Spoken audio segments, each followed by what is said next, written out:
Hey, baby. Yeah. Go. Huh? Come on, baby. Yeah. Excuse me. Fuck you. Hold it, please.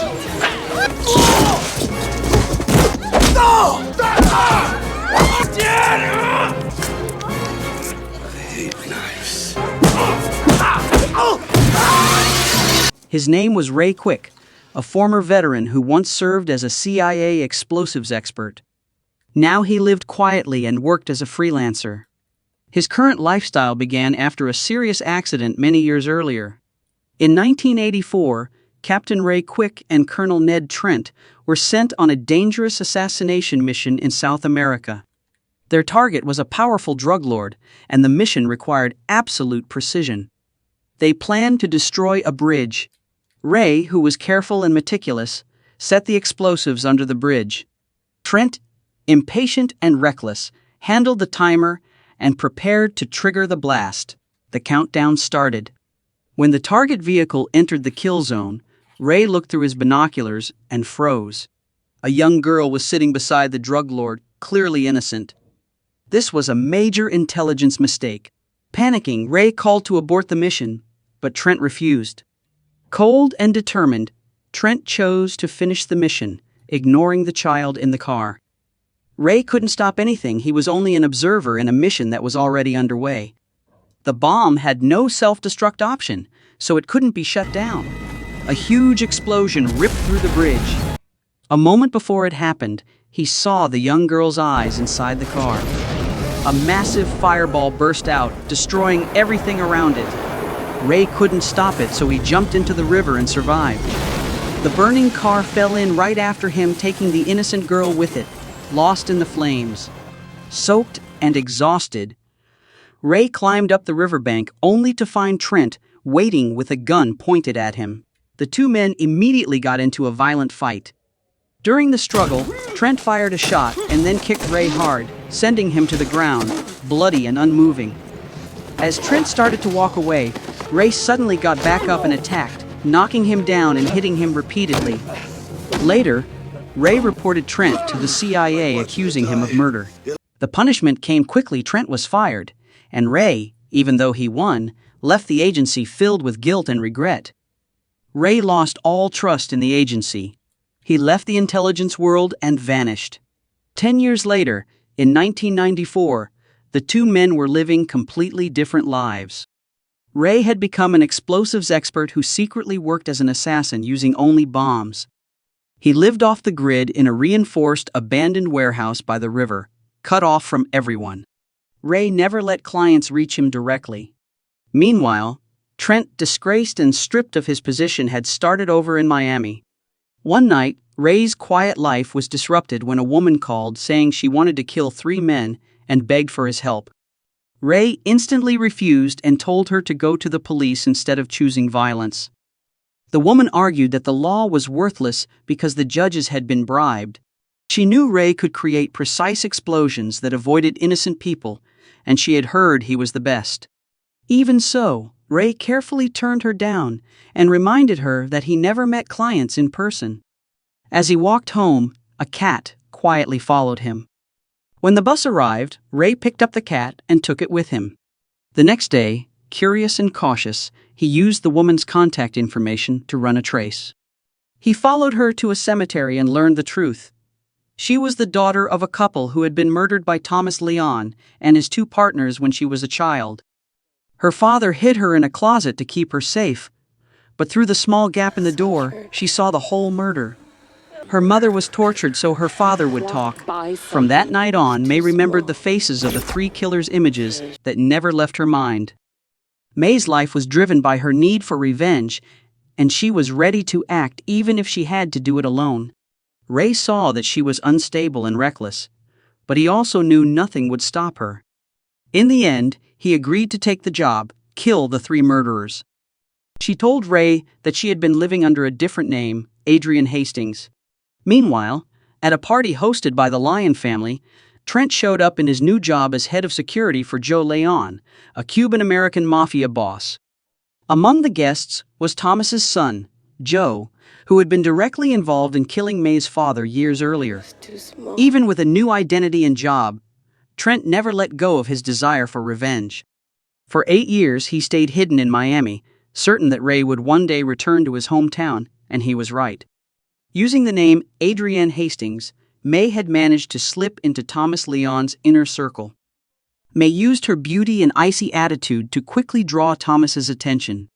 Arrogant and forceful, he became obsessed with her almost immediately.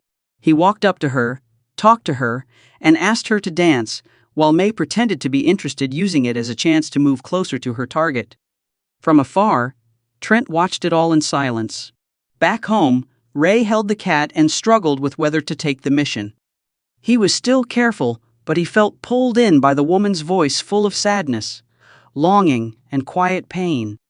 Meanwhile, May met Thomas again at a bar. After a soft kiss and a whispered hint that they would spend the night together, Thomas was suddenly stopped by an underling who needed him for an urgent issue. May recognized the man who had just arrived as one of the 3 who had killed her parents. She left the bar with hatred in her eyes, trying hard to stay calm. Outside, Ray watched everything from afar. Thomas followed her, and May pretended to enjoy his attention as she got into his car. That evening, she appeared beside him again at a lavish event, where he openly showed his affection, bringing her even closer to her target for revenge. Thomas stared at May with desire, unaware that she secretly hated him, the man who had helped murder her parents. Even though she felt sick around him, May continued to pretend she cared, keeping her disguise and moving closer to her goal. From afar, Ray watched, caught between suspicion, concern, and a growing mix of confusing feelings toward her.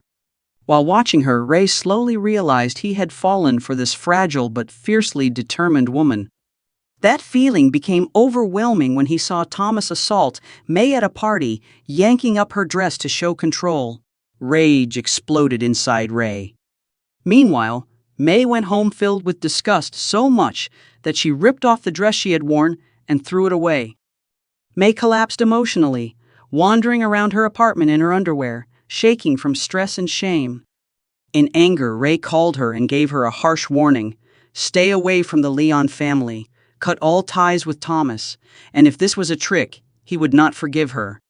May began to cry, but this time, the tears came from relief and a sudden sense of hope. In the end, Ray chose to help her. He started the mission with deadly focus and a cold, steady resolve. His first target was Charlie, one of the men who had killed May's parents, now working as an executive in charge of the Leon Group's street operations. Every Monday, Charlie came to the office to check the records. Ray used that routine to his advantage. He entered the building, wired the office door with explosives, and waited in silence. When Charlie opened the door, the bomb went off and killed him instantly. The next day, Trent, now the Leon organization's head of security, was called to inspect the scene. The detonator had been blown apart by the C4, leaving nothing that could be traced. The kill was clean, efficient, and clearly done by a professional. After looking over the scene, Trent instantly recognized Ray's style and asked for full control of the investigation. Joe Leon agreed and ordered Thomas to stay out of it. Meanwhile, Ray went home, fed the cat, and continued his training as usual. Charlie's death shook the entire organization, while May, thrilled, called Ray to thank him. Ray refused to meet May, feeling that something was off. He told her to stay away from the remaining targets. Even though she wanted to help, he didn't want her getting any more involved. Meanwhile, Joe bribed the Miami police chief so Trent, posing as an explosives expert, could join the bombing investigation while pretending to assist the police. Trent joined the city's bomb squad and immediately grew suspicious of May, remembering how strangely she behaved at the party. Even though his past made the team uneasy and not very welcoming, Trent quickly proved his skills and impressed them on his very first assignment. Trent built a real bomb from random parts right on the table and dared the bomb squad to disarm it. When they failed, he defused it at the last moment, earning their respect and securing his place in the investigation. Meanwhile, Thomas took May to his private villa, where he continued trying to win her over with affection and luxury. May acted obedient with Thomas, but inside, she felt nothing but disgust. After Charlie's violent death, Joe Leon's entire organization went on high alert. Staff checked everything, even the elevators.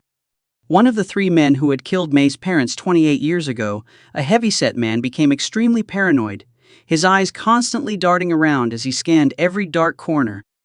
Before getting into the car, he then told a security guard to drive the car first to make sure it was safe.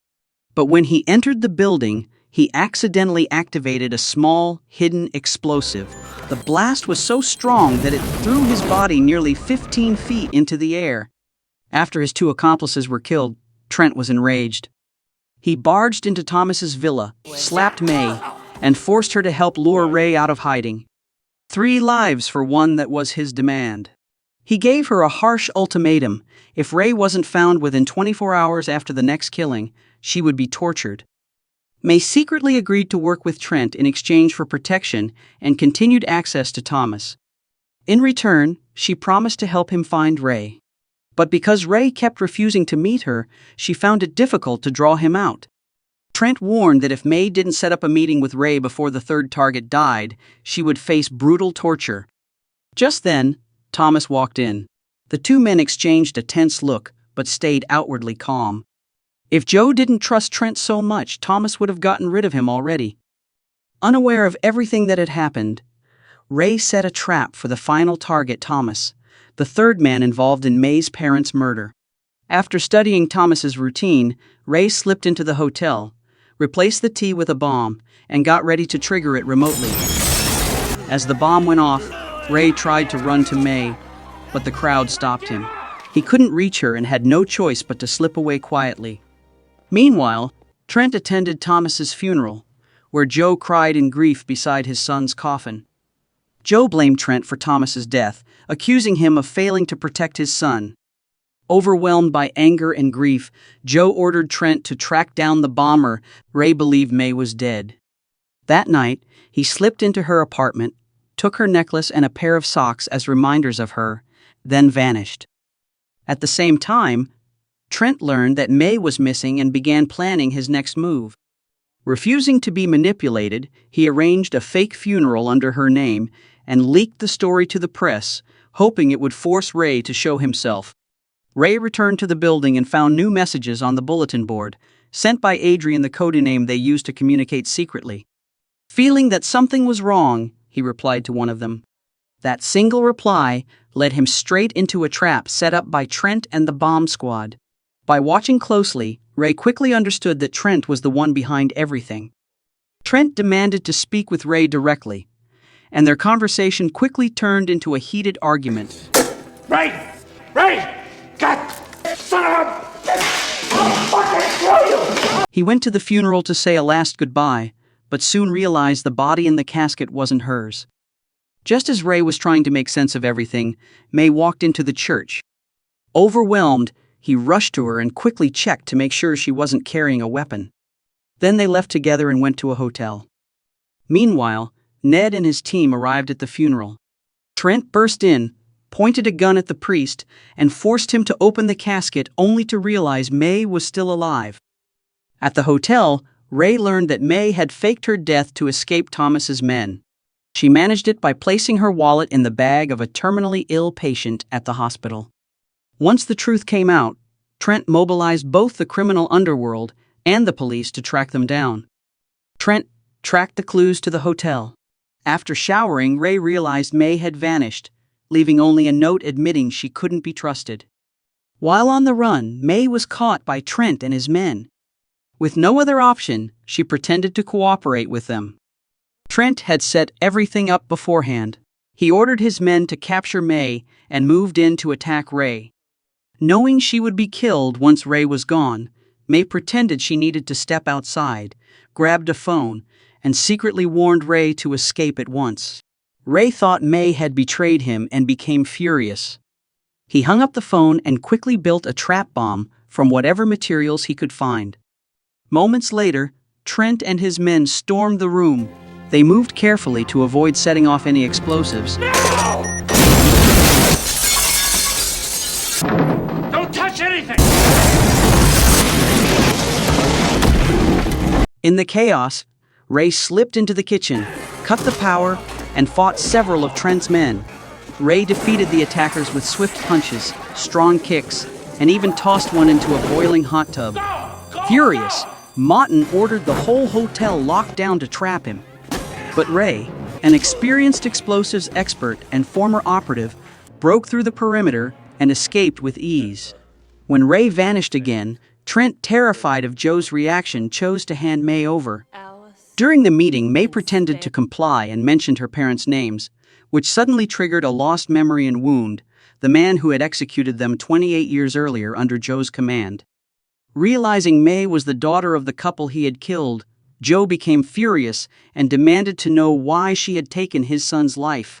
Joe was seconds away from killing May when Trent stepped in and stopped him, arguing that she was still useful and could help them catch Ray.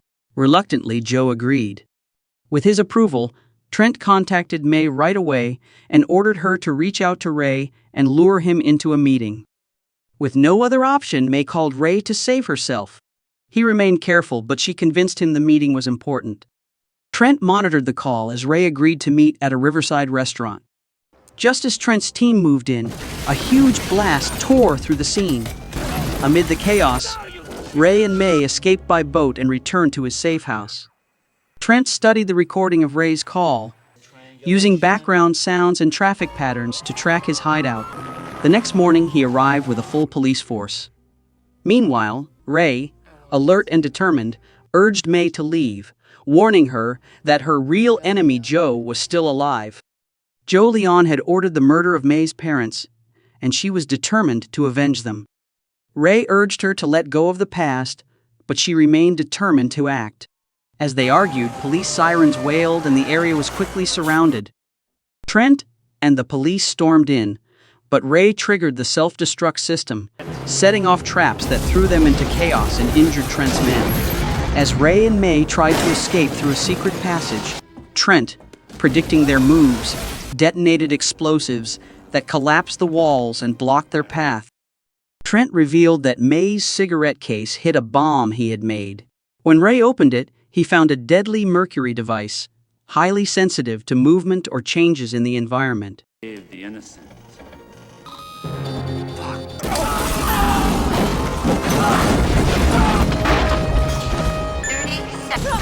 25.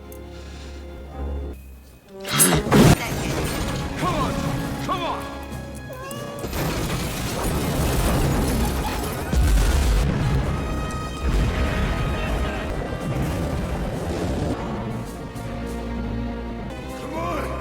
In the final scene, Ray sent Joe a necklace rigged with explosives by mail, and it detonated, killing him. From a nearby car, May heard the explosion and knew it was over. She joined Ray, and they drove away, leaving behind months of revenge and violence. Together, they began a new chapter, ready for a life of peace, free from the shadows of the past.